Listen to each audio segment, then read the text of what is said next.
अस्सलाम वालेकुम नाज़रीन, आप देख रहे हैं HDN TV और मैं ज़र हिजाज़ी। नाज़रीन, आज हम बात करेंगे मलका कोहसार मरी की और मेरे साथ इस मौजू पे बात करने के लिए मौजूद हैं सीनियर सहाफ़ी मरी के बासी अनवार अब्बासी। अनवार अब्बासी, बहुत शुक्रिया आपने हमें टाइम दिया। बताइएगा कि मरी को ज़िला बनाने की बातें, इसके इंतज़ामी हवाले से मरी की बात की जाए तो इसको ज़िला बनाने की बातें बड़े अरसे से हो रही थी। मौजूदा सूरत हाल है वो क्या है और कब ये अनाउंस हुआ, इसके बारे में कुछ बताइएगा।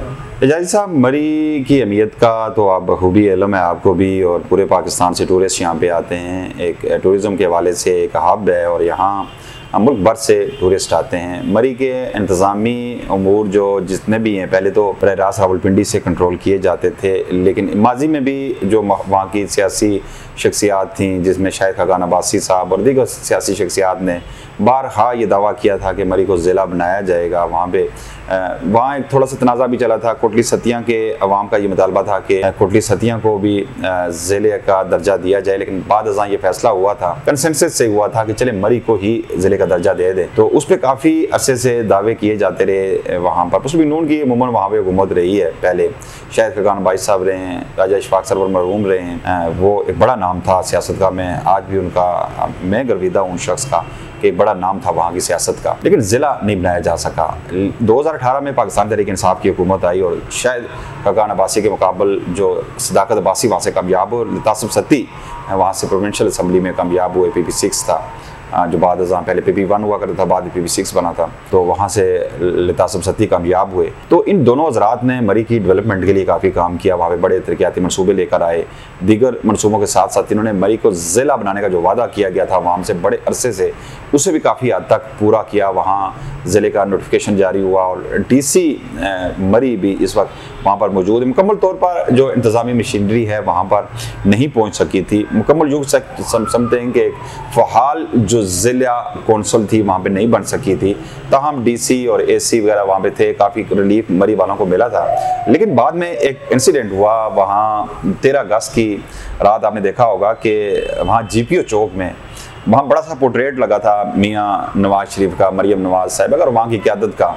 तो वहाँ कुछ नौजवानों ने वहाँ पे जूतियाँ बरसाई थी मियाँ नवाज शरीफ की तस्वीर पे। तौहीन मियाँ नवाज शरीफ तस्वीर हुई और उसके बाद एकदम से इंतज़ामिया हरकत में आई। मरियम नवाज ने इस पर एक्शन लिया। उन मरी के ज़िले के वाले से फिर कहा कि भाई ज़िला है, वहाँ का DPO कहाँ है, वहाँ का DC कहाँ है, ये चीज़ें इस पर नोटिस लिया गया। तो तब जाके पता चला कि अभी तक तो ज़िला कौंसल मुकम्मल तौर पर फ़ाल नहीं हो सकी। ज़िला मुकम्मल तक ऐलान तो नोटिफिकेशन तो हुआ है, लेकिन मुकम्मल तौर पर इंतज़ामी मशीनरी वहाँ पर नहीं थी। लेकिन अब मुकम्मल तौर पर सुना है कि तमाम जो वहाँ पर ज़िला कौंसल की जो रिक्वायरमेंट्स होती हैं वहाँ पर प्रोवाइड की जा रही हैं या नहीं, ये ऐलान किया गया है कि वहाँ पर प्रॉपर एक DPO भी होगा और बाकी जो इंतज़ामी मशीनरी है वहाँ पे मरी वालों को दी जाएगी। और इस पर सुना है कि मुस्लिम नून की जानब से और वज़ीर आला पंजाब ने इस पर नोटिस लिया, चूँकि वहाँ पे ज़ाहिर है मियाँ नवाज शरीफ की तस्वीर की तौहीन हुई थी। कुछ नौजवानों ने वहाँ पे जूतियाँ मारी थी, बाद अज़ां उनके खिलाफ कार्रवाइयाँ भी होती रही, चादर और चादरवारी का तकद्दस भी पामाल किया गया, लोगों के घरों पर छापे मारे गए, उनकी गिरफ्तारियाँ हुई। ये पुराना इलाका है, वहाँ का ट्राइब जो है, वहाँ जिस तरह हम देखते हैं ना कि ये शहरों वाली वहाँ पर सूरत हाल नहीं होती। वहाँ लोग आल दो के वहाँ पर पोलिटिकल एफिलिएशन मुख्तलिफ पार्टियों से होती है, लेकिन वहाँ हर शख्स की एक इज़्ज़त नफ्स होती है। और जब किसी शख्स की इज़्ज़त नफ्स मजरूह होती है, अगर वहाँ किसी के घर अगर छापा मारा गया और वहाँ पे चादर और चारदीवारी के तकद्दस पामाल किया गया, तो ये भी मुद्दों ये चपकलश चलती है। और ये बड़ा गलत ट्रेंड इस दफ़ा पहली दफ़ा वहाँ मरी में सेट किया गया कि वहाँ पर जो छापे मारे जा रहे हैं, लोगों को गिरफ्तार किया जा रहा है। अनवार साहब, जो शरीफ फैमिली है वहाँ बहुत ज़्यादा उनका आना जाना है और मेरा ख्याल है कि वहाँ पे उनकी रिहाइश गाहें भी हैं। तो लेकिन इसके बावजूद जो स्टेप लिया और जो क्रेडिट लिया वो PTI ने लिया और नून लीग की हुकूमत जो है वो खातर खा वो जो अमली काम था वो ना कर सकी। और इसके बावजूद जब लोगों ने एहतजाज किया तो इंतकामी सियासत जो है वो देखने में आई। क्या जो मौजूदा हुकूमत है उसका मेरा ख्याल एक नाकामी नहीं थी, क्या समझते हैं आप? जैसा मुझे आप भी एक सवाल का जवाब दें कि जब से शरीफ फैमिली इक़्तिदार में आई है, उन्होंने अवामी मफाद के कौन से मनसूबे पर काम किया, अवाम के मफादात के लिए कहाँ कहाँ उन्होंने करहाए नुमायाँ अंजाम दिया। हमेशा से इस फैमिली का एक मोटो रहा है कि इन्होंने हमेशा अपने आले शरीफ को हमेशा फ़ायदा पहुंचाया। वहाँ पे मरी पे इनकी रिहाइशें हैं, गलियात में, नथिया गली में इनके, चांगला गली में इनके घर हैं। वो मियाँ साहब ने कहा था ना कि मैं यहाँ से मरी से पैदल चलकर वहाँ जाया करता था, नथिया गली बड़ा लंबा डिस्टेंस है, वहाँ पे हम जैसा पहाड़ का रहने वाला बंदा भी पैदल नहीं जा सकता। लेकिन अलग बात है, मियाँ साहब जो कह दें वो ज़ाहिर है अर्फ़ आखिर होता है, और वाह वाह की जा रही थी। मियाँ साहब जो पैदल चल के दरिया गली से, फिर आगे काली मिट्टी, और वहाँ से फिर लोर बाड़ियाँ और आगे खैरा गली से आगे चांगला गली, वहाँ पे पैदल चल के जाया करते थे। लोगों ने मान लिया, उन्होंने कहा जी वाह वाह, मियाँ साहब से बड़े एनर्जेटिक थे। मरी के वाले से, डेवलपमेंट के वाले से जो काम किए गए हैं 2018 से 2022 तक, उनकी मिसाल नहीं मिलती। माजी में ऐसे प्रोजेक्ट्स नहीं लाए गए, आल्दो के आज भी क्रेडिट लिया जा रहा है मुस्लिम नून की जानब से। मरी की डेवलपमेंट के वाले से माजी में जो मैंने बताया कि जिस तरह के दावे किए जाते रहे, लेकिन अमली तौर पर वहाँ पे पाकिस्तान तहरीक इंसाफ की जानब से काफ़ी काम किया गया था।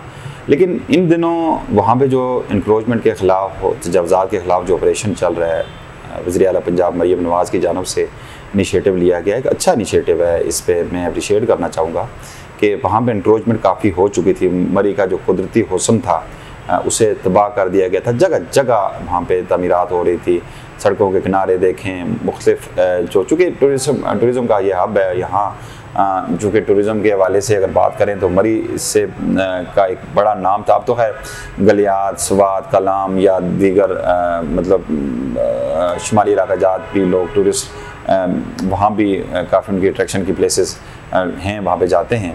लेकिन मरी फिर भी एक नुमायाँ हैसियत रखता है। लेकिन आजकल जो मरियम नवाज़ साहिबा के हिदायत पर वहाँ पे ऑपरेशन हो रहा है, वहाँ पे प्रोटेस्ट भी हो रहा है। कल भी बड़ा सख्त किस्म का वहाँ के ताजरों की जानब से प्रोटेस्ट किया गया था। ताजरों का ये कहना था कि ठीक है, आप इंक्रोचमेंट के ख़िलाफ़ करें, वहाँ पे गैर कानूनी तमीरात के ख़िलाफ़ करें, लेकिन तमीरात कैसे होती हैं? ज़ाहिर है एडमिनिस्ट्रेशन, डिस्ट्रिक्ट एडमिनिस्ट्रेशन की इजाज़त से होता है, गवर्नमेंट की इजाज़त से होता है। आपके इदारे हैं, वहाँ पे तहसील में उस पर एडमिनिस्ट्रेशन होती है, उनकी इजाज़त से होता है। अगर ऐसी तमीरात वहाँ पे हो रही हैं तो वहाँ पे बुनियादें रखी गई हैं, वहाँ पे जब बन रही होती हैं तो उस वक्त उन्हें रोका क्यों नहीं जाता? वहाँ पे NOC जारी किए जाते हैं, तो फिर किस हैसियत से जारी किए जाते हैं? जब एक इमारत तमीर हो जाती है, फिर उसे गिराना यकीनन उसके जो ऑनर के लिए एक बड़ा लॉस होता है। और इस मौजूदा सूरत हाल में जो आपकी कंस्ट्रक्शन कास्ट पड़ती है और एक इमारत बनाने के बाद जब गिराएंगे तो ज़ाहिर रद्द अमल आएगा। उनका ये कहना था कि मतलब आप ठीक है, इंक्रोचमेंट जो है, गैर कानूनी तजावुज़ात के ख़िलाफ़ आप ऑपरेशन अगर करना चाह रहे हैं तो करें, हम उसमें रुकावट नहीं बनेंगे, लेकिन ये बताएं कि ये गैर कानूनी तमीरात किसके माँ पे हुई, इनकी पुष्ट पे कौन था? उन लोगों को भी आप उनको भी नोटिफाई करें ना, सामने उनको लाएं, उनके खिलाफ भी कार्रवाई होनी चाहिए जो इसमें मुलव्वस थे। और फिर इस तजावुज़ात में ऑपरेशन के आड़ में जो जेन्युइन जो लोग हैं वहाँ पर बैठे हैं, लीगल लोग हैं, उनकी भी किसी के आगे से शेड गिरा दिया, किसी की वहाँ पर दीवार गिरा दी, ऐसा नहीं होना चाहिए। इस पे काफ़ी वहाँ पे प्रोटेस्ट हुआ। हाँ, मैं एक बात ज़रूर कहूँगा कि उसामा सरवर अब्बासी जो वहाँ की नए MNA नौजवान एक लड़का है, मतलब पहली दफ़ा वो मेंबर कौमी असम्बली बने, मैं इनसे काफ़ी इम्प्रेस भी हूँ। इखलाकी लिहाज से भी ये नौजवान बड़ा ज़बरदस्त है। और मैं ये समझता हूँ कि एक बड़े सियासी घराने में राजा इशफाक सरवर मरहूम किसी से डकी चुकी, मैं आपके प्रोग्राम में इब्तिदा में भी ये कहा कि मैं उनकी सियासत का मुतरफ़ रहा हूँ, बड़ी नफीस शख्सियत थे। ये उनके बेटे हैं और यहाँ आल्दो के इनके जो इलेक्शंस थे इसमें इन्हें अपनी फैमिली से भी काफ़ी वहाँ पे मुश्किलात का सामना रहा। अतीक सरवर इनके जो चचा हैं वो भी इनके मुखालिफ रहे हैं, इनकी अपनी पार्टी के लोग इनके ख़िलाफ़ रहे हैं। लेकिन इलेक्शंस के मतलब तो वो खैर जो लियाकत अली चट्ठा ने यह कहा था कि जो रावलपिंडी के 13 हल्के हैं, यहाँ से पाकिस्तान तहरीक इंसाफ कामयाब हुई थी। हमने 50-60 हज़ार की वोट की लीड जो है वो मिटा के हमने कैंडिडेट्स को जिताया था। और उसके बाद चट्ठा साहब तो मंजर से भी गायब हो गए। लेकिन ये एक मुसलमान हकीकत है कि धांधली हुई है और बदतरीन किस्म की फार्म 47 और फार्म 45 वाला जो मामला है। लेकिन इसके बावजूद अगर वो बन गए हैं, लेकिन मैं ये समझ रहा हूँ कि वो एक एनर्जेटिक नौजवान है और वो कुछ कर सकता है और उसके शरीफ फैमिली के साथ काफ़ी करीबी तल्लुकात हैं। और ये हाल ही में जो मरियम नवाज़ साहिबा यहाँ रावलपिंडी आई थी तो यहाँ बड़े बड़े टाइकून्स हैं पॉलिटिकल और बड़े बड़े नाम हैं, हनीफ अब्बासी साहब हैं, मलक इब्रार हैं और दीगर हैं। उनको वहाँ पे उस मीटिंग में जाने की इजाज़त नहीं थी, लेकिन उसामा सरवर वहाँ पे मौजूद थे। उसामा सरवर की शरीफ फैमिली की जानब से भी रिस्पेक्ट की जाती है और अमूमन इनका जिक्र भी किया जाता है। तो ये मैं समझता हूँ कि ये मरी की तरक्की में। अच्छा अनवर, आप बताइए, आपने उसामा सरवर की बात की, बताइएगा कि शाहिद खाकान अब्बासी भी एक बहुत बड़ा नाम था और नून लीग के ही थे, इस पे कंपैरिजन कीजिएगा और ये बताइएगा कि क्या उसामा सरवर अपनी पॉलिसी, जो पार्टी पॉलिसी है, उसके से हट के अपनी जो मरी की इमाम है उसके लिए कोई स्टेप ले पाएंगे? क्या वो इस पोजीशन में है? साहब अगर पार्टी पॉलिसी पे वो चले तो फिर तो यकीनन उनकी तबाही है। पार्टी पॉलिसी आपने देखा मुस्लिम नून की पॉलिसीज़ क्या रही हैं और इस वक्त क्या पॉलिसीज़ है, मुल्क की पॉलिसीज़ क्या हैं इस वक्त अवाम के लिए, जो इस वक्त एक माशी बुरान है और जो ज़ालिमाना इक़दाम है और उस पर अगर अमल करें। और उसके अलावा जो चादर और चारदीवारी की तकद्दुस की पामाली का जो 9 मई के बाद जिस तरह किया गया, पाकिस्तान तहरीक इंसाफ के घरों, कारकुनान के घरों पे जो हमले किए गए, वहाँ पर जिस तरह हाल ही में मरी में भी हुआ, अगर पार्टी पॉलिसी के मुताबिक वो चले तो यकीनन उन्हें नाकामी होगी और वहाँ पर लोगों का रद्द अमल आएगा और बड़ा सख्त किस्म का आएगा। लेकिन मैं समझता हूँ कि कम उम्र ज़रूर हैं, लेकिन वो एक सियासी सोच समझ शऊर रखने वाले नौजवान हैं और यकीनन वो मरी के अवाम को मुतमिन कर पाएंगे। हाल ही में जो ऑपरेशन हुए हैं उनके खिलाफ सख्त रद्द अमल सामने आ रहा है और ये एक लावा है जो किसी बात भी फट सकता है। वहाँ के अवाम जो यकीनन वहाँ पे गिरफ्तारियाँ जो हुई हैं और मैं जिस बात पे, अच्छा देखें, अगर वहाँ पे पोर्ट्रेट पे अगर जूते बरसाए गए तो 13 अगस्त को मुल्क भर से वहाँ पे नौजवान आए थे, कोई खैबर पख्तूनख्वा से आए थे, पंजाब, जनूबी पंजाब से आए थे, मुल्तान, लाहौर, कराची, दीगर शहरों से भी आए थे। ज़रूरी नहीं कि वो मरी के मुकामी नौजवान हुए हों। वहाँ पे FIRs भी हुई हैं, 43 जो वहाँ के मकामी रहनुमा उनके खिलाफ हुई हैं। लेकिन मैं ये समझता हूँ कि यहाँ पर जो उसामा सरवर अपना किरदार ज़रूर अदा करेंगे और लोगों में जो रद्द अमल आ रहा है उससे ज़ायल करने के लिए अपना यकीनन कोई पॉजिटिव यहाँ पे रोल प्ले ज़रूर करेंगे। और बिलखुसूस जो यहाँ पे ऑपरेशन हो रहे हैं इस वक्त मरी में, वहाँ पे लोगों का गम गुस्सा कम करने के लिए कोई मैं ये समझता हूँ कि ज़रूर वो आवाम को सेटिस्फाइड ज़रूर करेंगे तब जाके, वरना कल जो आपने देखा वहाँ पे प्रोटेस्ट हुआ है, पुलिस पे पथराव हुआ है, पुलिस को आगे आने नहीं दिया जा रहा था, बाद अज़ां मुज़ाकरात हुए हैं। तो बहरहाल ये मैं समझता हूँ कि इस नौजवान में एबिलिटीज़ हैं कि ये लीड कर सकता है वहाँ के अवाम को। और आपने देखा, ये मैं ये नहीं कह रहा, अच्छा पार्टी किसी भी तस्वीर की बेहुरमती यकीनन हम समझते हैं कि ये कोई अच्छा काम नहीं है, लेकिन आपको याद होगा मियाँ साहब ने कहा था एक दफ़ा, जब इनका डायलॉग है कि मुझे क्यों निकाला, उसी में कि बाजवा साहब आपको हिसाब देना होगा। तो इससे पहले अगर वो बाजवा साहब से हिसाब ले लेते, फिर जो पब्लिक है बेचारी नहती उनकी तरफ जाया जाता, तो ये अच्छा नहीं होता क्या? जाहिद साहब, जो प्रेस कॉन्फ्रेंस बड़े अरसे बाद मियां नवाज शरीफ द्वारा मंजर आम पे आए या लाए गए, जो प्रेस कॉन्फ्रेंस हुई थी जिसमें ऐलान भी किया गया था कि पंजाब के अवाम को 14 रुपये रिलीफ दिया जाएगा, यहाँ मैं छोटा सा मैं आपको जिक्र करूँगी। उस प्रेस कॉन्फ्रेंस में उन्होंने बाजवा साहब का जिक्र नहीं किया, जनरल फैज़ हमीद का जिक्र नहीं किया, क्योंकि आपको याद होगा कि गुजरांवाला का जलसा हुआ था जब इनकी वोट को इज्जत दो मुहिम जो रोज पर थी, एक बड़ी ज़बरदस्त कैंपेन चल रही थी, मतलब बड़ी यूँ कह सकते हैं कि फ़ौज के ख़िलाफ़ एक नैरेटिव लेकर चले थे ये। और उस वक्त सोशल मीडिया में भी इनके वर्कर्स फ़ौज के ख़िलाफ़ एक बड़ा भयानक किस्म का जो एक नैरेटिव सेट इन्होंने कर रखा था। मुझे याद है जनरल आसिफ गफूर उस वक्त DGISPR हुआ करते थे, उन्होंने एक प्रेस जो ब्रीफिंग थी उसमें ये कहा था कि देखें इस वक्त फ़ौज के ख़िलाफ़ इंटरनल और एक्सटर्नल जो एलिमेंट्स हैं एक भरपूर एक वॉर में है फ़ौज, ये 5th जनरेशन हाइब्रिड वॉरफेयर इस वक्त चल रही है, उसमें पाकिस्तानी हमारे कीबोर्ड वॉरियर्स बने और हमारा साथ दें।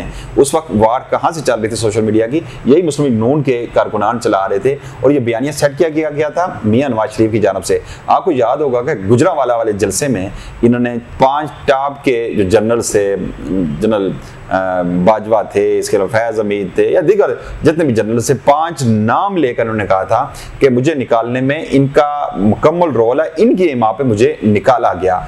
और बाद में भी आर्मी के खिलाफ उनके जो बयानात हैं, फिर वो इंटरनेशनल मीडिया में उनकी जो उनकी गुफ्तगू है उससे भी अंदाज़ा कर लें। और फिर बहुत सारे भारतीय सहाफ़ियों को उन्होंने इंटरव्यूज़ दिए, वहाँ पे स्पीचेस होती रही, उसमें उनकी स्टेटमेंट्स क्या थी। लेकिन हैरत इस बात पे हुई कि जो शख्स वोट को इज्जत देकर बयानियाँ लेकर चला था, बाद उनके प्लेटलेट्स कम हुए, लंदन गए और वहाँ पे जाके उनका इनकलाबियत, मेरा ख्याल है प्लेटलेट्स के साथ वो भी बह गई थी, वो इनकलाबी नवाज शरीफ हमें नजर नहीं आया। जब वापस लाए गए उनका ये ख्याल था कि लोग फूलों की पत्तियां लेकर वालेहाना अंदाज में टूट पड़ेंगे कि हमारा अमीर अल मोमिनीन वापस आ गए, अब तो बस क्या है कि मुल्क में इनकलाब आएगा और एक ऐसा इनकलाब आएगा दूध शहद की नहरें बहेंगी। लेकिन मियां साहब शायद ये नहीं जानते थे कि पहले 18 माह उनके भाई मियां शहबाज शरीफ ने जो इस मुल्क का, इस अवाम के साथ जो खूनी खेल खेला है, इस मईशत का बदतरीन जो हाल किया है, उस पे अवाम इतने सख्त नालां थे कि अवाम ने बजाय उन्हें पत्तियां फेंकने के और जो इस्तकबाल हो रहे हैं, उनकी तस्वीर के साथ जो कुछ हो रहा है वो आपने देख लिया। अब वो इनकलाबी नवाज शरीफ नहीं रहा। आज उनके मुंह से इतना भी नहीं कहा जा रहा, क्योंकि ज़ाहिर है जिस अंदाज में फार्म 47 के जरिए खुद हार गए थे मियां नवाज शरीफ जी। आपने पतन की रिपोर्ट देखी, उसमें उन्होंने कहा है कि वाहिद जो कैंडिडेट था जो 1 लाख की लीड से आला रास्ता उसके यास्मीन राशिद के मुकाबले में 1 लाख वोटों की मार्जिन से मियां नवाज शरीफ आ रहे थे। इतने बड़े मार्जिन को किस तरह करके डाइवर्ट करके इनकी जीत में किया गया फार्म 47। अब वो मेरा ख्याल है उनका फटेंगे जरूर एकदम मियां नवाज शरीफ। आहिस्ता आहिस्ता ये वो अब तैयारियां मेरा ख्याल कर रहे हैं लंदन जाने की, और जिस तरह लंदन पहुंच गए आप याद रखिएगा कि मियां नवाज शरीफ जरूर फटेगा। आज इसके साथ जो कुछ हो रहा है, क्योंकि आने के बाद कोशिश जरूर की गई थी, लेकिन अब एक इतनी अवाम ने इस कदर जाके पाकिस्तान तहरीक इंसाफ के ढूंढ कर जो इनके हमायत याफ्ता उम्मीदवार थे उन्हें वोट दिए कि फ़र्क इतना बढ़ गया था कि उसे कम करने के लिए इन्हें क्या कुछ करना पड़ा। लेकिन अब जस्टिफाई नहीं, ट्रिब्यूनल्स को काम नहीं करने दिया जा रहा, और ट्रिब्यूनल्स काम करेंगे भी तो आपको पता है किसकी माँ पे करते हैं, और ये फैसले तो नहीं आएंगे। इस वक्त अगर पाकिस्तान तहरीक इंसाफ अगर दावा कर रही है कि मुस्लिम लीग नून ने सिर्फ 17 सीटें जीती थी, बाकी 190 कन्फर्म सीट्स थी पाकिस्तान तहरीक इंसाफ की, जिसने फार्म 47 के जरिए रिड्यूस करके 93-92 किया गया था। उसके बाद आपने देखा 3 सीटें तो और अड़ा दी थी अब चीफ जस्टिस साहब ने, और मजीद एक की सुना है कि वो हो रही है, रिकाउंटिंग हो रही है, 1 सीट और कम हो जाएगी। पक्की बात है, रिकाउंटिंग जब होगी तो उसके बाद यकीनन वो तो कम होगी है, इस इलेक्शन कमीशन से यही किया जा सकता है। तो मियां नवाज शरीफ अब वो इनकलाबी मियां नवाज शरीफ नहीं रहा, ये खोखले नारे हैं। अब देखें मरियम नवाज की स्पीचेस, मरियम नवाज क्या जहर उगला कर दी थी आर्मी इन्हीं के जलसों में कि ये जो दहशतगर्दी है इसके पीछे वर्दी है। तो जब ये नारे लगाया जा रहे थे तो ये झूमा करती थी यूं करके, इन नारों की इन्हीं की इमामत लगाए जाते थे। आज किस तरह ये एक दफ़ा प्रो आर्मी एस्टेब्लिशमेंट हो गए। आज जो मियां शहबाज शरीफ भी कह रहे हैं कि जी मैं अगर इक़्तिदार में हूँ तो एस्टेब्लिशमेंट की वजह, सब जानते हैं उनकी वजह से मुल्क के वसी तर मफाद में जी। अच्छा सर, शाहिद खाकान अब्बासी साहब का क्या मुस्तकबिल है, क्या कहते हैं? शाहिद खान अब्बासी बड़े एक ज़ीरक सियासतदान हैं, और मैं समझता हूँ कि बड़े मैच्योर किस्म के वो सियासतदान हैं। हर बंदा उनकी रिस्पेक्ट ज़रूर करता है, लेकिन वो भी अगर हारे थे तो मुस्लिम लीग नून के टिकट की वजह से हारे थे। अगर उस वक्त सदाकत अब्बासी के मुकाबले में इंडिपेंडेंट आते तो शायद उस वक्त का नक्शा कुछ और होता। शाहिद खान अब्बासी ने ज़ाहिर अपनी पार्टी लॉन्च, अवाम पार्टी जो है उन्होंने लॉन्च कर दी है। मैं नहीं समझता कि इनका कोई पॉलिटिकल कोई फ्यूचर, ब्राइट फ्यूचर में नहीं देख रहा, क्योंकि इस पार्टी का मुस्तकबिल भी वही जिस तरह जहांगीर खान तरीन की जो इस्तेकाम पाकिस्तान पार्टी लॉन्च की गई, दावा किया गया था कि 40 नशस्तें दी जाएंगी, लेकिन जो आपने देखा कि क्या हुआ, खुद भी जहांगीर खान तरीन के साथ क्या हुआ। तो मैं ऐसा ही मुस्तकबिल शाहिद खान अब्बासी की पार्टी का, लेकिन जो लोग इनके साथ आए हैं 3-4 लोग हैं वो बड़े ही ज़ीरक किस्म के सियासतदान हैं और बड़े उसूल पसंद हैं। तो शाहिद खान अब्बासी का मैं कोई सियासी मुस्तकबिल तो नहीं देख रहा। अब उनकी स्पेस नहीं बन रही दोबारा से, क्योंकि उसामा सरवर मेरा ख्याल है जो वो वैक्यूम था वो अब पुर कर लेंगे, और शाहिद खान अब्बासी के लिए बड़ा मुश्किल हो जाएगा सियासत में अब दोबारा से अपनी वो जो इमेज बहाल करना उनके लिए काफ़ी मुश्किल हो जाएगा। अच्छा, अब बताइएगा आखिर में कि मरी की अवाम के मसाइल क्या हैं और पंजाब हुकूमत के चैलेंजेस क्या हैं? पंजाब हुकूमत के चैलेंजेस क्या हैं आप नहीं जानते। चैलेंजेस क्या है और दिखाया क्या जाता है अवाम को। टिकटॉक पे अपनी परफॉर्मेंस शो करने से परफॉर्मेंस होती नहीं है, अवाम को बरह रास्त इसका कोई रिलीफ मिल नहीं रहा किसी भी तौर पे। और बिलखसूस अगर मरी की बात की जाए, मरी का सबसे बड़ा मसला पीने का पानी, साफ पानी है। दीगर वहाँ के बहुत सारे मसाइल हैं अवाम के, वहाँ पे कम्युनिकेशन प्रॉब्लम्स काफ़ी बड़ी हैं। बहुत सारे इलाके हैं जहाँ पर सड़कें नहीं हैं, पुख्ता सड़कें नहीं हैं, सेहत के हवाले से बहुत सारे मसाइल हैं। और फिर वहाँ के अगर मरी शहर की अगर बात की जाए तो वाकई वहाँ पर जो इंक्रोचमेंट हुई थी उसकी वजह से वहाँ पर जो बिज़नेस है लोगों का काफ़ी मुतासर हो रहा है। ये चीज़ें बहुत सारी हैं, हेल्थ के इश्यूज़ हैं वहाँ पे, जो हॉस्पिटल्स हैं उनकी हालत ज़ार क्या है। इसके अलावा एजुकेशन डिपार्टमेंट भी काफ़ी मसाइल का वहाँ पे सामना करना पड़ रहा है। अवाम को वहाँ पे तालीमी इदारे जो बराए नाम है, मुख्तलिफ जो BHUs या RHC या जिस तरह के डिस्ट्रिक्ट हेडक्वार्टर हॉस्पिटल्स हैं, वहाँ पे जो हालत ज़ार है, हमारे बहुत सारे दोस्त वहाँ पे इस चीज़ को रिपोर्ट करते रहते हैं। मसाइल वहाँ के बहुत हैं, लेकिन उन्हें हल करने के लिए अगर उसामा सरवर जो इस वक्त शरीफ फैमिली के काफ़ी करीब हैं, यकीनन वो ये मसाइल हल कर सकते हैं, क्योंकि शरीफ फैमिली की नवाज़शात उन पे हो सकती हैं।